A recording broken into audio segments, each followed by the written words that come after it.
Is a delicious apple cider donut cake. It's kind of reminiscent of the very popular donuts that are sold at farmers markets in the fall. It's baked in a bun pan, and it is essentially a giant cakey donut covered in cinnamon sugar. It's made a little bit more wholesome with the addition of whole wheat flour, olive oil, and applesauce. In one bowl, just sift together with a wire whisk 2 cups of all-purpose flour, and 1 cup of whole wheat flour, organic if you can find that, and mix those together. A half a teaspoon of baking soda, a teaspoon of the best cinnamon, ground cinnamon, 3/4 of a teaspoon of salt, and 1½ teaspoons of baking powder. Not too much baking powder. And in your other bowl, 1½ cups of granulated sugar, applesauce, 3/4 of a cup. Now, if you have freshly made applesauce, keep it in the freezer. It is one of the more popular things in my freezer because mixed with yogurt for breakfast, it's so good. The applesauce adds flavor, nutrients, and also a lot of fiber. 2 teaspoons of best quality vanilla, a cup of apple cider. Stir these together. Smells so good. And 3 large eggs. I like to just break them into a bowl and then whisk them a little bit before I add them to the batter.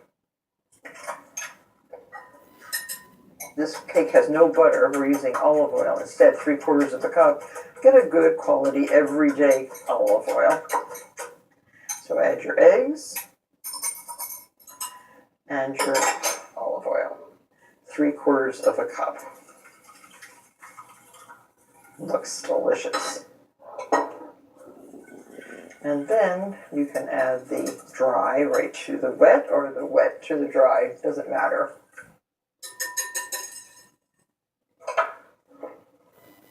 I'll just stir this in. Very easy, and I suggest that when you're baking like this, for any recipe, really make sure that you have all the ingredients on hand before you start putting things in the bowl. If you live where I live, and you've forgotten to get the apple cider, it'll take another hour or so before you can continue with your recipe, having to drive to the supermarket, which is not very close by. Now we're going to bake this in a 12-cup bun pan that's been very generously buttered. Sprinkle flour in, shake it around, and then dump out the excess. It's important to get the whole pan well buttered if you want to get the cake out in one beautiful piece. Now your oven should be preheated to 350 degrees. The cake has 2 kinds of flour, white flour and whole wheat flour. And the gluten in the wheat flour gives rise, structure, lightness, and an elasticity to a cake like this. Generally, all-purpose is used to balance the flavors of the whole grain flours and also balance the texture. The all-purpose flour is often used to produce baked goods that are not overly dense or crumbly, as they could be if you used only whole wheat flour. Whole wheat would make this cake a little bit too dense. This will rise nicely, and you're going to bake, rotating the pan at least once during baking. It's going to take anywhere from 45 to 50 minutes to bake. Put it in the oven and set your timer.